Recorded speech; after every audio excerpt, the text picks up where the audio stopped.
let's look at a few ways we can fine-tune this example before moving away from it.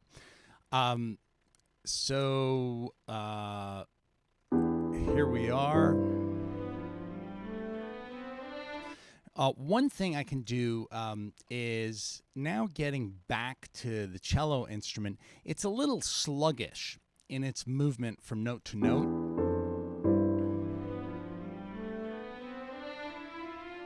Kind of a little bit blurry. So one thing I might want to do is get into the player, and especially for the long articulations, it's not the reverb I'm thinking of here, but the release, right? So the difference is, oops.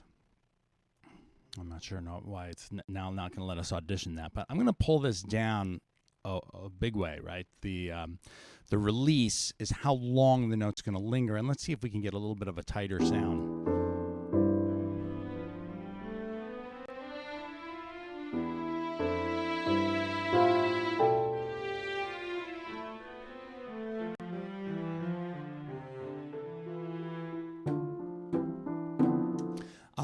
I'm also noticing that those pitches feel very dry. Now I'm about to add some reverb to the whole track, so let's do that first and see if it solves the problem. And if it doesn't, we can go in and deal individually with the reverb of that sound. So I'm actually gonna call, and I'll show you how to do this. I'm gonna insert a track from a template, and if you watch my reverb video,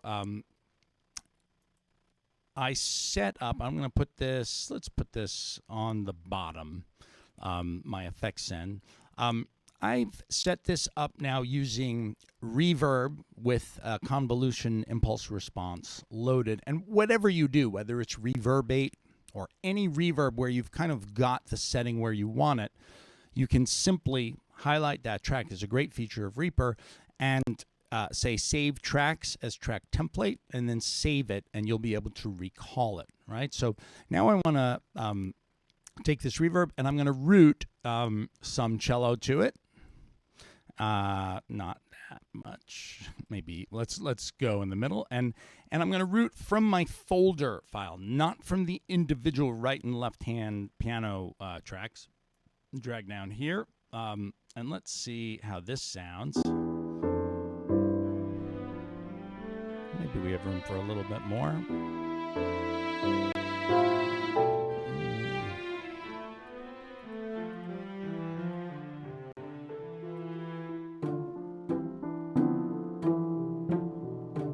I think there's still room for more reverb. Now, I'm doing this somewhat inefficiently because if I clicked route here, I'd see all the sends, right? And then we can just kind of adjust them together.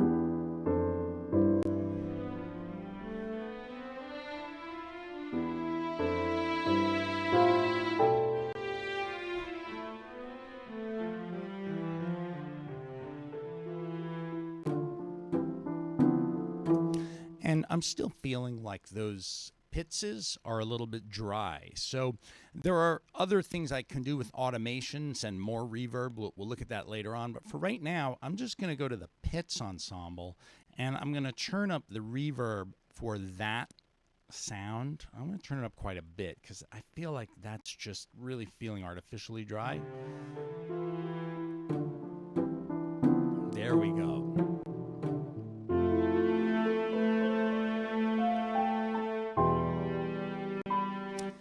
Another thing that's bothering me right there at the end is I feel like the piano needs some pedal. Now, Noteflight is kind of funny with how it deals with pedal, because you'll notice here in my original score, I had pedal on at the beginning for like 2 whole measures.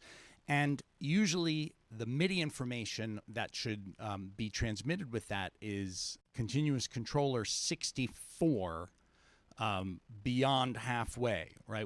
I looked at that in the piano video, so take a look. Oop, I didn't want to cancel out of that, but let's go back here.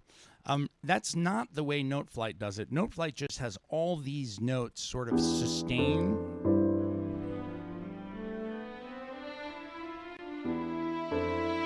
So it's sort of emulating pedal, but I'm not going to worry about that for now, but I do want to add some right at the end.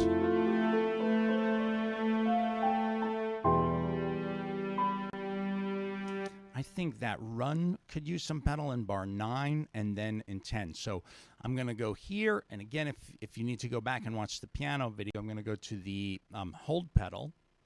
And I am going to draw it in at bar 9.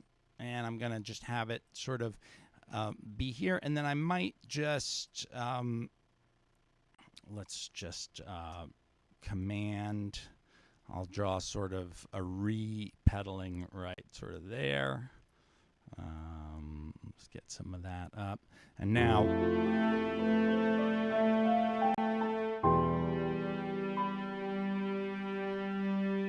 a little bit nicer. A little sloppy work with my my pencil, but the other thing I could adjust at this point if I wanted to is the tempo. And you'll see I'm going to view the tempo envelope. And this is the written in retard. I kind of like it, but if I wanted to adjust that, I could change it here. And the last thing is maybe I want to experiment with a different piano sound. So I'm going to go into my FX here.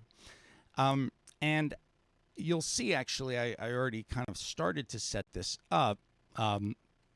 I've loaded an instance of Ratio, the free grand piano from Sign Player.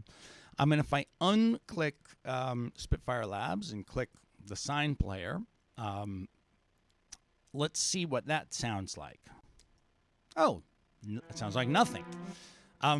Well, remember in an earlier video when we looked at the channels here, we had channel 2, and here we had channel 3, and I'm going to guess that's my problem. So what I'm going to do real quickly is I'm going to go into the MIDI editor, and I'm going to make sure that I'm editing both.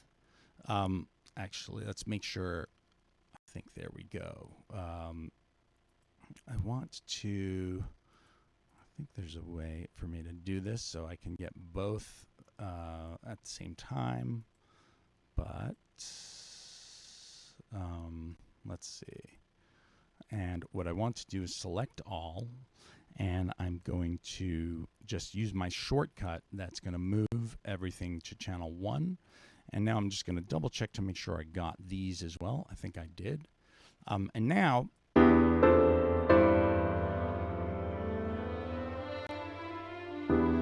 and when I change sounds, I notice that this instrument is louder than the other one, so I'm going to pull the dynamic down a little bit, and let's start right on the beat, right, so we can kind of really hear it.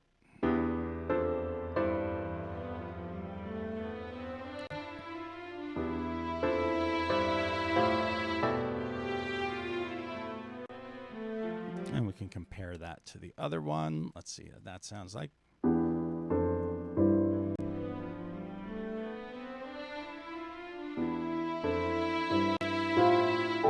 And I could also sort of combine both.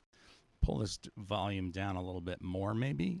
Go to Spitfire Audio, pull that volume down a little bit. Let's see what a combined version sounds like. Well, that's kind of interesting.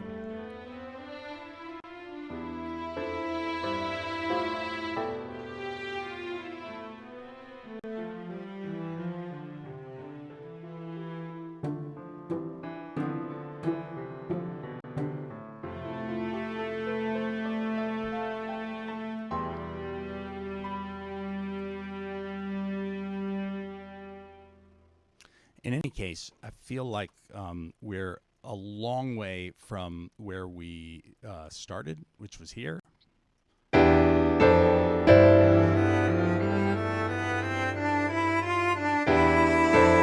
So that's just a little series on working with MIDI. I hope you enjoyed it, and I will see you soon.